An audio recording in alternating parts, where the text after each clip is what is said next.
역대상 13장 말씀 함께 나누겠습니다. 13장에는 이 법궤를 옮겨오는 것, 법궤의 이동 장면이 등장합니다. 구약에서 법궤는 하나님의 임재를 가리키는 것입니다. 법궤 자체가 하나님의 임재가 아니지만 법궤 가운데 하나님께서 그들과 함께 하겠다고 약속하셨으니까 그 법궤가 있는 곳이 하나님 계신 곳이 되는 겁니다. 13장 1절에 다윗이 천부장과 백부장 곧 모든 장수로 더불어 의논하고, 의논해서 뭘 하느냐, 이 제사장과 2절에 보시면 레위인들, 제사장과 레위인들을 다 데려오는데 특별히 저희를 우리에게 모이게 하고, 3절에 우리가 우리 하나님의 궤를 옮겨오자 했습니다. 자, 제사장과 레위인들을 모아오는데 그 목적이 뭐냐? 하나님의 궤를 옮겨오는 것이다. 그 하나님의 임재가 우리 가운데 있기를 원한다, 이런 뜻이고, 좀 더 나아가면 사울 때는 우리가 궤 앞에서 묻지 아니하였느니라, 나는 하나님께 묻고자 한다, 이 말이죠. 다시 말하면 모든 일을 하기 전에 하나님께 기도하고 이 전쟁을 시작하고 하나님께 엎드려 기도하는 것을 우선으로 삼겠다라는 것입니다. 그러니까 다윗의 이 생각이 선하죠.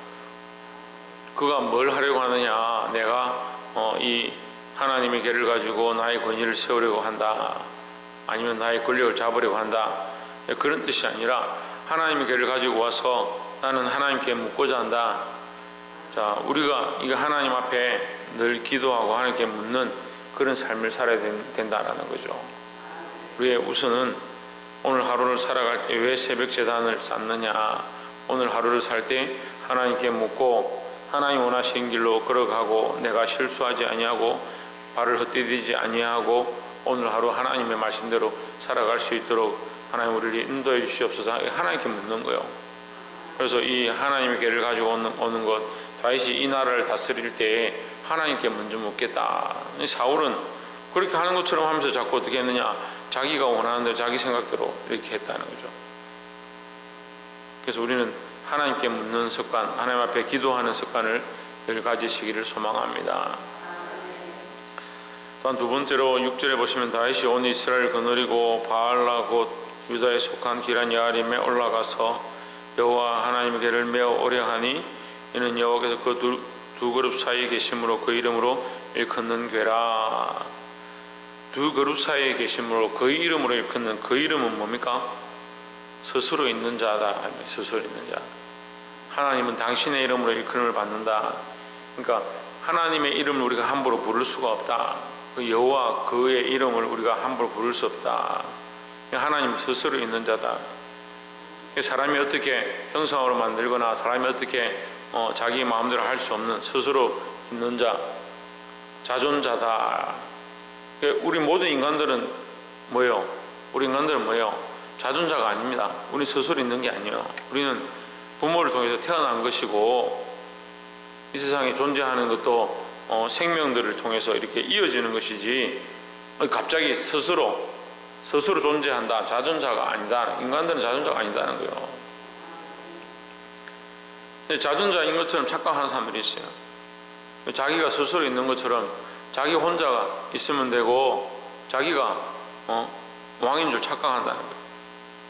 우리는 자존자가 아니고 하나님은 스스로 있는 자이다. 그러니까 누구를 따라가야 되냐? 하나님을 따라가야 되는 거죠. 근데 우리가 이 말씀에 늘 이 말씀 볼 때마다 헷갈리는 게 있는데, 10절에 보시면 9절에 기돈의 사장마당에 이르러서는 소들이 띠므로 우사가 손을 펴서 궤를 붙들었더니 했습니다. 하나님의 궤를 예루살렘으로 모셔오는데 기돈의 사장마당을 지나갈 때 이 소들이 뛰었다는 거예요. 수레가 흔들리니까 이 하나님의 법궤가 넘어지려고 하는 겁니다. 우사가 뭐 어떻게 하냐, 자기가 손을 내밀어서 그 법궤를 붙잡은 겁니다. 10절에 우사가 손을 펴서 궤를 붙들물 인하여 여호와께서 진노하사 지심에 우사가 거기 하나님 앞에서 죽으니라 했습니다. 그럼 우리가 이거 헷갈리죠. 하나님 궤를 옮겨야 되고, 하나님 궤가 발이 달려서 움직이는 것도 아닌데 흔들려서 넘어지려고 하면 어떻게 해야 돼요? 당연히 잡는 것이 당연한 거 아니냐. 저 같아도 잡겠습니다. 근데 우사의 생각이 문제가 뭐냐면 하나님은 스스로 있는 자인데 하나님의 그 인격 되심, 살아계심을 인정치 아니하고 자기가 어떻게 해야 된다라는 생각을 가지고 있는 거예요. 우리가 이게 우리 신앙생활에 굉장히 큰 걸림돌이 될 때가 많이 있습니다. 우리가 하나님을 정성을 다해서 섬기고 정말 하나님 앞에 마음과 뜻을 다 바치고 하나님을 예배하는 것이 우리가 해야 될 자세인데, 또한 반면에 하나님은 전적으로 살아계신 하나님이라는 거예요. 뭐가 부족해서 뭐가 모자라서 우리가 헌금을 드려야 하나님 받으시고 우리가 뭔가 와서 예배해야 하나님 만족을 얻는 그런 존재가 아니라는 거죠. 근데 인간이 자꾸 뭔가 하면 하나님이 그걸 받으시고 그것으로 만족해야 하신다라고 착각하는 거예요. 그래서 세상의 우상을 섬길 때 그런 생각을 하는 거죠. 자기의 만족대로 자기가 이렇게 하면 그 우상에게 내가 합당한 것을 하면 그가 우리에게 복을 줄 거다. 이게 비슷한 것 같은데 헷갈리면 안 돼요. 우리가 그래서 이게 비나이다 이렇게 하면 하나님 우리에게 복을 주실 것이고, 뭔 그런 생각을 합니까? 하나님은 인격이시고 살아계시다, 스스로 계신 자다, 내가 어떻게 해드려야 된다, 그런 생각하면 안 됩니다. 그걸 자꾸 내가 이 정성껏 정성을 다 드리면 하나님 내 감동하셔서 내게 복을 주실 것이다.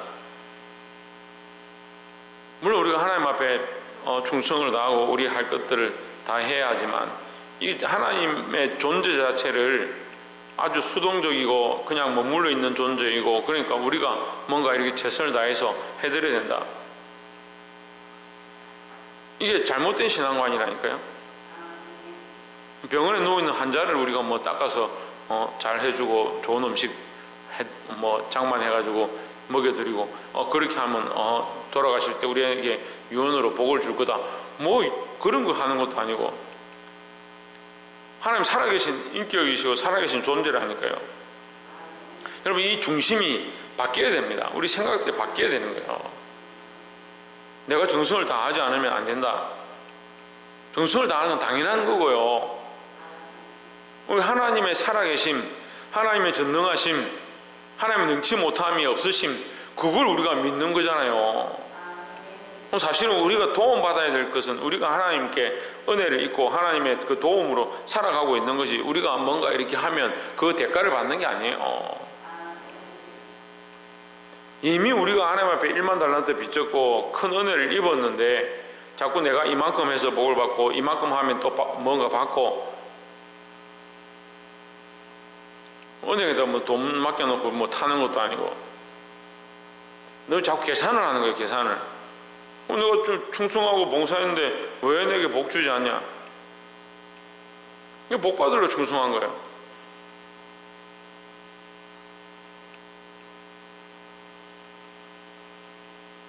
그게 뭐라 합니까? 기복신앙이라 하죠. 기복신앙이라고 우리가 그것이 잘못됐다고 배우면서도 왜 계속 우리가 이 습관 안에 그게 남아있는 거예요. 그리고 이만큼 내가 새벽 제단 나와서 기도하고 내가 이만큼 충성하고 내가 이만큼 헌금 드리고 했으니까 복 주셔야 된다. 그게 기복신앙이라니까요.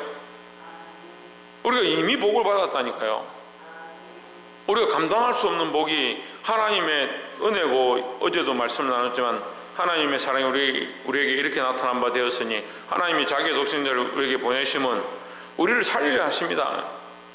그러므로 하나님은 사랑이시라.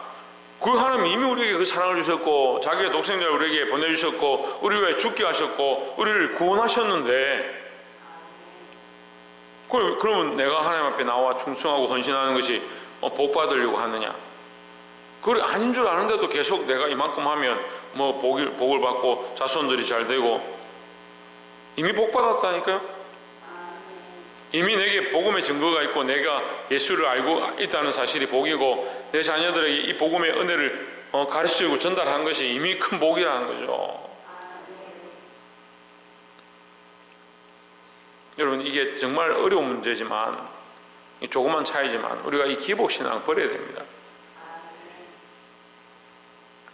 물론 우리가 하나님 앞에 나와 엎드리고 충성하면 하나님 우리에게 채우시겠죠. 근데 그 복의 목적이 되어서는 안 된다는 거예요. 우리가 어떻게 하면 될 것이다. 그 우사가 어떻게 하면 될 것이다가 자기가 법궤를 손으로 덥석 잡는 겁니다. 왜? 하나님 움직이지도 못하고 이 법궤는 자기 스스로 발에 달려서 걸어가지도 못하니까 흔들리다 떨어지면 어떻게 하냐? 자기 손으로 잡는다. 자기 스스로 뭐하냐? 하나님 아무것도 할 수 없다. 내가 붙잡아야 된다. 이게 정말 하나님께 충성하는 것이다. 착각하는 겁니다. 우리가 평생 이 생각들과 싸워야 되는데 왜 자꾸 이런 생각들이 일어나느냐? 내 생각은 중요하고 현실은 눈앞에 있고 하나님은 보이지 아니하고 하나님 스스로 계신 자라고 하는데 자존자인데 웃기잖아요. 하나님 자존자시고 스스로 계시면 우리는 뭐요? 우리는 피조물이고 우리는 부모를 통해서 이 땅에 태어난 존재고 누가 더 크냐? 하나님 훨씬 더 크죠. 나는 아무것도 아니죠. 인생이 지나가는 점과 같고 먼지 같은 존재가 하나님 붙잡으려고 하는 거예요. 하나님을 좌지우지하는 거예요. 이렇게 나왔다 저렇게 나왔다 하려고 하는 거예요. 근데 그런 줄 모르는 거예요. 지금 제가 이렇게 말씀을 전해도요, 여러분 지금 이해가 다 안 돼요. 그게 우리 뼈 속에 오랫동안 우리 속에 이게 숨어 있는 거예요. 우리가 지금 신앙생활 하는 것도 그렇지만 우리가 오래전부터 조상으로부터 물려받은 유전된 망령된 행실이 뭐냐? 신적 관점을 계속 사람이 만들어서 세운, 그러니까 제사를 드려야 되고, 그러니까 엎드려야 되고, 아침마다 물을 떠놓고 비나이다 지극정성하면 하늘이 감동해서 우리에게 복을 줄 것이다. 이 사고가요, 제가 어렸을 때도 이게 안 고쳐졌어요. 근데 지금도 여전히 그래요. 내가 이만큼 했기 때문에, 그래서 내가 새벽기도, 새벽제단 100일 40일 새벽기도, 특별 새벽기도 그렇게 하면 복 받을 거다. 그 성경이 어디 있습니까? 한번 찾아보십시오. 누가 그거 찾으면 저한테 말씀해 주세요. 아니 교회들이 모여가지고 40일 특별 새벽기도 합니다. 여러분 40일 새벽기도 하고 나면 여러분 기도하는 거 다 응답되고 복 받습니다. 하나님을 어디 돌부처로 생각하는 거예요. 제가 아무리 이렇게 말해도 여러분 100% 이해가 안 되겠지만 하나님은 우리보다 크시고요, 하나님 전인격적인 절대자이세요. 우리가 그 앞에 피조물이고 아무것도 아니라는 거예요.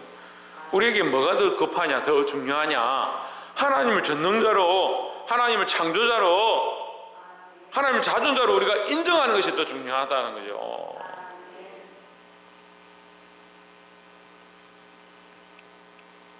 보게 되길 소망합니다. 세 번째로 14절에 하나님에게가 오베데돔의 집에서 그 권속과 함께 석 달을 있으니라. 여호와께서 오베데돔의 집과 그 모든 소유에 복을 내리셨더라 했습니다. 복을 내리셨더라. 오베데돔의 집에 복을 내리셨다. 하나님 계신 곳에 복이 있다. 이게 웃기잖아요. 우사는 잡으려고 정성을 다해가지고 자기가 나름대로 법궤를 운반해 가는데 옆에서 신경 쓰고 막 그렇게 하다가 넘어지니까 내가 이걸 하나님의 거룩한 것인데 내가 붙잡아야겠다 붙잡았는데, 아까도 말씀드렸죠. 저라도 그렇게 하겠다고요. 하나님 진노하셔서 그 우사를 치셨습니다. 우리 너무 쉽게 생각하잖아요. 우사가 당연히 그 하나님 법궤를 잡았으니까 죽였지. 하나님 법궤를 잡지 말라 돼 있는데, 우사는 벌을 받고 14절에 보면 오베데돔 아무도 안 했어요. 아무도 안, 그냥 오베데돔 가다가 오베데돔 집에 가서 하나님 법궤 여기 놔둬라, 우리가 무섭다 이래가 오베데돔 집에 놔뒀는데 오베데돔 집이 복을 받기 시작하는 거예요. 그럼 오베데돔 뭐요? 아침마다 문을 떠놓고 계속 빌었습니까? 하나님 복 주십시오 해가 복을 받았습니까? 그러니까 우리 생각하고 다른 거예요. 여러분, 그럼 우리 생각과 다르니까 우리 생각에 맞춰야 합니까? 아닙니다. 하나님의 마음에 맞추고 하나님의 생각에 맞추고 하나님 뜻에 맞춰야 되는 거예요. 왜 하나님께서 진노하시고 왜 하나님께서 복을 주시는가? 물론 우리가 복 받는 비결을 찾아서 복 받으려고 할 필요는 없지만 또 저주 받으려고 할 필요는 없잖아요. 복 주시는 건 하나님이신데 복 받으려는 목적이 아니라 하나님께 맞추려고 하는 목적, 하나님 뜻에 따르려고 하는 목적, 하나님 말씀대로 살고자 하는 목적대로 나아가는 거예요. 때로는 우리가 말씀대로 살아도 복이 없고, 말씀대로 살아도 저주가 있고, 말씀대로 살아도 고난이 있을 수 있습니다. 왜 그걸 똑바로 안 가르쳐요? 말씀대로 살아서 고난이 있고 어려움이 닥치면 난 교회 안 갈란다. 그래서 많은 사람들이 시험에 들고 넘어지잖아요. 다 말씀대로 살면 복 받는다, 교회 열심히 다니면 복 받는다, 새벽에 나오면 복 받는다, 헌금 많이 드리면 복 받는다, 그렇게 가르치니까 하나님 사신 우상으로 만드는 거예요. 여러분, 이 조금이라도 이해하기 시작해야 돼요. 우리가 하나님의 그 어떤 마음으로 나와 있느냐, 하나님의 절대자로, 주권자로, 스스로 계신 자로 그 하나님께 묻고 하나님께 그 아뢰야 하고, 나는 아무것도 아니고 나는 할 수 없는 존재이고 하나님의 은혜로 살아가고 있다는 사실을 인정할 때 하나님 주시는 복을 받을 수 있는 겁니다. 복이 목적이 되어서도 안 되고, 복이 앞장서도 안 되고, 우리의 목적과 앞장선 우선은 하나님이 되어야 하고. 그래서 왜 자꾸 그런 훈련들을 해야 되냐, 우리가 어리석은 우사가 되지 않도록. 어리석어서 내 방법과 내 생각으로 하나님을 막거나 내가 이렇게 하면 될 것이다, 그런 착각 속에 빠지지 않도록. 결국 이 우사의 행동은 처음에 얘기했던 사울의 행동과 같은 거예요. 하나님께 묻지 아니하고, 하나님께 묻지 아니하고 기도하지 아니하고 자기 생각으로 옳다고 생각하는 것을 하는 겁니다. 하지만 다윗은 이 목적이 뭡니까? 하나님께 묻고자, 하나님을 인정하고자, 하나님의 절대자이심을 고백하고자 이것을 했다는 거죠. 오늘 오베드에돔의 복을 주신 것은 오베드에돔이 잘해서 그런 것이 아니라 오베드에돔의 집에 복을 주심으로 하나님을 믿는 자에게 복 주심을 가르쳐 주는 거예요. 이 오베드에돔의 집이 복을 받음으로 다음에 어떻게 합니까? 다윗이 그것을 보고 그 하나님의 궤를 모셔오는 것을 즐거워했다는 했습니다. 그 오베드에돔의 집에 복 주는 게 목적이 아니라 다윗이 더욱 하나님을 즐거워할 수 있도록, 하나님 앞에 더 나아갈 수 있도록 그 길을 보여주신 거예요.